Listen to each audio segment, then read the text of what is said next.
já faz um tempo que eu queria fazer esse vídeo, porque eu percebi que muitas pessoas veem a documentação como algo a mais e não como algo essencial. Tipo, elas desenvolvem um novo processo, elas desenvolvem uma nova funcionalidade, um novo sistema, mas elas não implementam a documentação porque elas não têm tempo.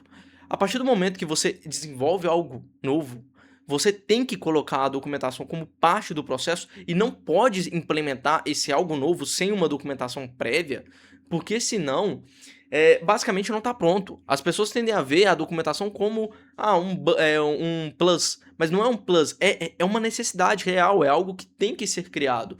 Agora eu lhe pergunto, como que você vai aprender qualquer biblioteca ou framework novo se não existe nenhuma documentação sobre esse framework? Nem a inteligência artificial vai conseguir aprender, nem ela. Ela só vai conseguir aprender, é claro, se ela ficar lá martelando, mas vai demorar muito. É muito importante ter uma documentação, uma estruturação, onde tem as informações sobre cada método e função presente dentro, por exemplo, de um sistema, para você saber o que esse método e essa função faz, para você saber o que essa classe significa, tá? Eu acho que eu me preocupo muito com isso, talvez porque quando eu estava com 19 anos, eu estava fazendo um estágio na área de... eu estava fazendo estágio de desenvolvimento, e uma coisa que o Rodrigo, que trabalhava comigo, que ele falava bastante, é a parte de documentação, que era algo muito importante. E eu acabei participando ali, eu produzi um pouco da documentação, da parte ali do back-end, onde eu fiz alguma estruturação do IML, mas eu fiz isso não a pedido deles, tá? Foi mais para eu conseguir entender como o sistema era estruturado, então eu fiz meu próprio UML lá para conseguir entender, porque não tinha isso. Porém, é claro, não adianta nada você ter uma documentação se ela não tem um bom UX, tipo, se ela não é bem estruturada. Às vezes é melhor você nem ter documentação nesse caso, tá? Eu acho que antes não ter documentação do que ter uma documentação bosta, tá? Então, por exemplo, eu particularmente gosto muito da documentação do React, a forma que ele é estruturado. Acho que fica muito mais fácil você entender como é o React. Entretanto, eu não gosto muito da documentação do .NET, tá? Porque eu acho que é muito confuso. Você fica, tipo, você procura uma coisa, aí você encontra outra coisa que é parecida, mas não tem nada a ver, tipo assim, tem uma coisinha só de semelhança. Então eu não curto tanto a documentação do .NET.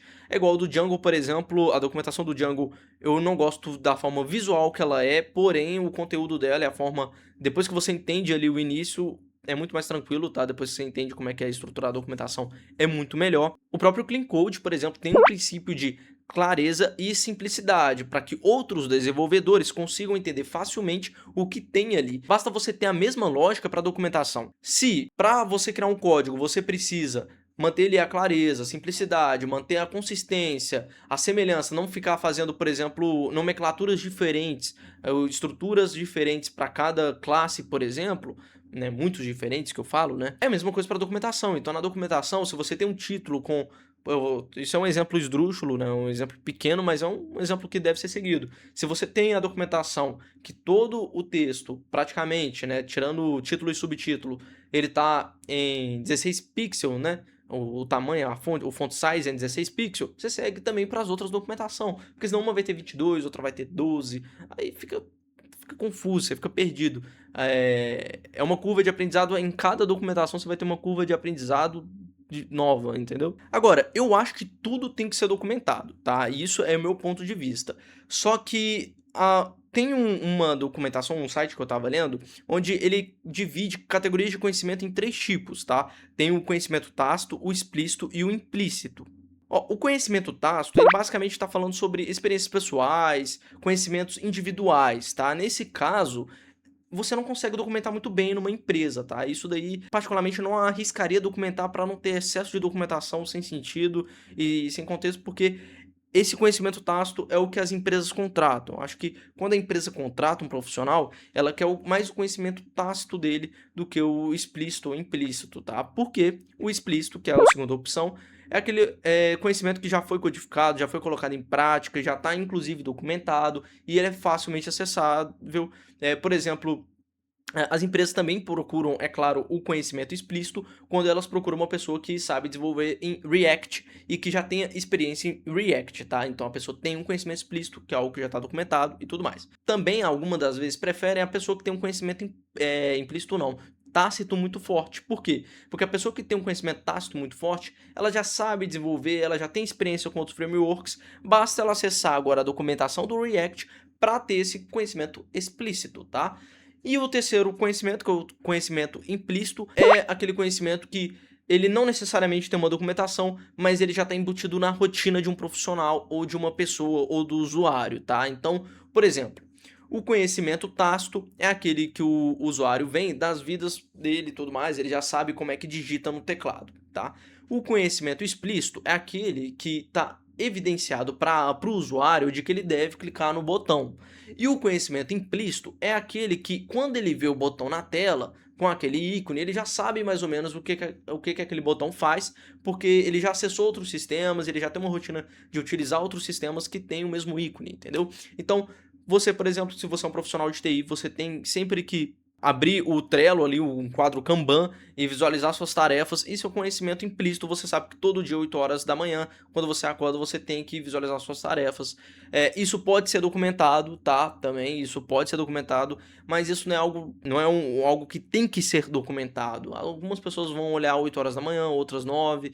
Isso é algo que está no dia a dia mesmo, mas que também é muito importante estar documentado no meu ponto de vista, tá? Mas ele é passível para que não esteja, tá? E diferentemente do explícito. O explícito tem que estar documentado, não tem como, tá? Para criação de documentação, tá? Existem alguns tipos de documentação. Eu vou dar exemplo de 3 tipos. O primeiro tipo de documentação é a documentação de requisitos e negócios, tá? Onde basicamente você vai explicar o que vai ser feito, né? O que vai ter no sistema. Então, geralmente é onde tem user stories, casos de uso, regras de negócio. Isso é uma documentação de requisitos, que é algo muito comum, tá? Inclusive, eu aprendi isso na minha faculdade, acho que foi no primeiro semestre. Eu tinha uma matéria lá, não lembro qual que era o nome dela, mas que falou muito sobre, por exemplo, user stories, análise de requisitos. Tinha muito disso também. E é uma documentação muito importante, porque ela é uma documentação para você criar algo. Então você tem user stories, por exemplo, que explica ali como deve ser, o que o usuário vai fazer no sistema. Eu como usuário gostaria de... Tem isso também, tá? Tem os casos de uso, então quando o usuário clicar aqui, vai para essa tela.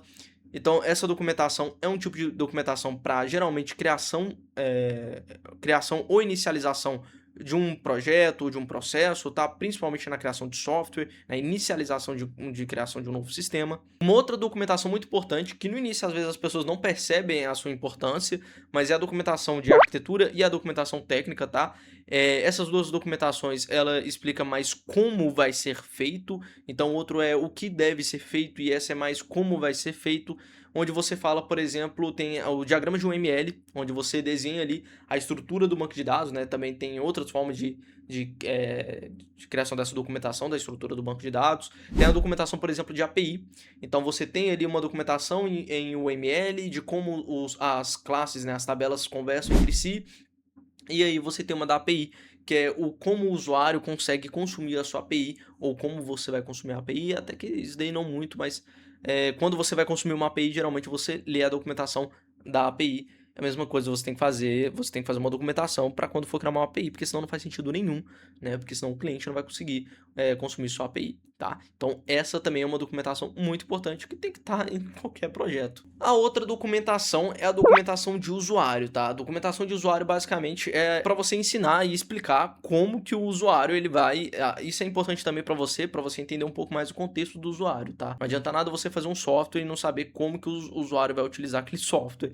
Então, você tem que saber como vai utilizar e o usuário também tem que saber como utilizar, caso isso não seja um software muito fácil de ser utilizado e que precisa, mesmo que seja fácil, tá? É importante você ter essa documentação também para o usuário saber, né? Então, novos lançamentos, você pode colocar ali perguntas frequentes, né? Então, atualizações você coloca ali, sempre que tiver uma atualização do software, você acrescenta essa documentação ali, né? Que são release notes, tem o FAQ também, que é de perguntas e respostas, perguntas frequentes, né? E os manuais, que são os passo a passo, que é algo, por exemplo, que eu já fiz também bastante.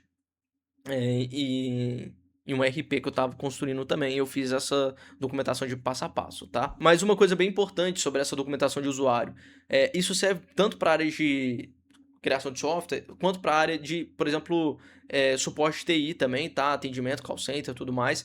Não adianta nada se você é uma empresa, por exemplo, vamos supor que a empresa, você utiliza um CRM ali para fazer atendimento de clientes sobre tecnologia. Você dá suporte na utilização de um ERP. Aí a pessoa te liga te perguntando como que ela vai emitir nota fiscal naquele ERP. Se os desenvolvedores não colocar, não atualizar ou não te passar o novo processo de emissão de nota fiscal, porque eles realizaram uma atualização, você vai passar a informação errada e você não vai conseguir ajudar o usuário. Então é importante que aquela pessoa que mexe na ferramenta que outros times utilizam, seja para ajudar ou não, passe essa informação para toda a empresa e para o usuário final também sobre essa atualização. Então tem que ter a documentação do usuário, a documentação do sistema, e isso tem que ser bem comunicado para os times também, que é algo que eu vou falar em outro vídeo. Eu falo sobre comunicação também na área de TI, se eu já não tiver falado, né? Eu acho que eu já até postei, dependendo de quanto você estiver vendo esse vídeo, eu já até postei o outro vídeo já. Mas, Léo, tudo eu já sei, é informação técnica, eu quero saber, então como é que você faria essa documentação? Como que você acha que tem que ser feita a documentação? Eu diria que eu não tenho uma regra universal, tá? Não existe exatamente uma forma universal de fazer uma documentação. Só que eu acho que tem 3 pontos primordiais para a criação de uma documentação. O primeiro é a padronização, que é a questão do UX que eu comentei antes, tá? O segundo é onde vai estar estruturado a padronização não só de cada documentação, mas de onde e como ela vai estar estruturada. Então, você centraliza isso em um ponto, divide em pastas por categorias, para que ela seja mais facilmente acessado. E o terceiro é enviar, sempre que existir uma documentação nova, ela ser enviada e comunicada de forma eficiente para quem for utilizar, seja o usuário, seja o próprio time ou outro setor também que for utilizar essa ou for afetado por essa nova atualização, beleza? Então é basicamente isso, e eu queria dizer antes que você me pergunte também, né, fazer aqui tipo um FAQ. Então, quem que deveria ser responsável por fazer a documentação? Deveria ter um setor responsável por documentação? Não.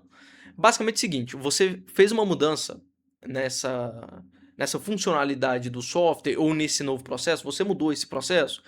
Sim, fui eu que mudei o processo, então você tem que fazer a documentação. Não, não foi eu, foi outra área, foi outro setor. Então, essa outra área, esse outro setor, essa outra pessoa que tem que fazer essa documentação. Ah, mas beleza, ela vai fazer a documentação dessa, mas essa mudança que ela fez afeta esses outros softwares. Esses outros processos. Então, em conjunto com as outras áreas responsáveis por esse processo e por esse software, ele também tem que participar ali na documentação, porque ele foi o responsável por toda essa mudança, tá? Então é basicamente isso. Eu queria fazer esse vídeo aqui mais para falar sobre a importância da documentação, que eu acho que as pessoas não entendem mais a importância da documentação. Acho que as pessoas estão muito aceleradas e não estão colocando isso como um ponto essencial. Isso está afetando muito diversas pessoas, tá? Isso daí eu não falo só de forma individual, também sou afetado por falta de documentação, é claro, mas outras pessoas também são afetadas por isso. Quando eu vou desenvolver um software, eu estava recentemente utilizando até IA para me apoiar no desenvolvimento de um software que eu estou fazendo em Python, e ela me passou uma biblioteca. Quando eu fui mexer na biblioteca, na documentação dessa biblioteca, era horrível, era um trem mais feio do mundo, eu não conseguia entender nada. Eu segui só pela IA, porque a IA ela conseguia me trazer de forma bem mais estruturada. Ah, então a gente deve abandonar a documentação e só focar na IA. Não, óbvio que não. Eu preferi muito mais seguir a documentação porque eu quero aprender, eu quero entender, eu quero não precisar da IA para fazer isso.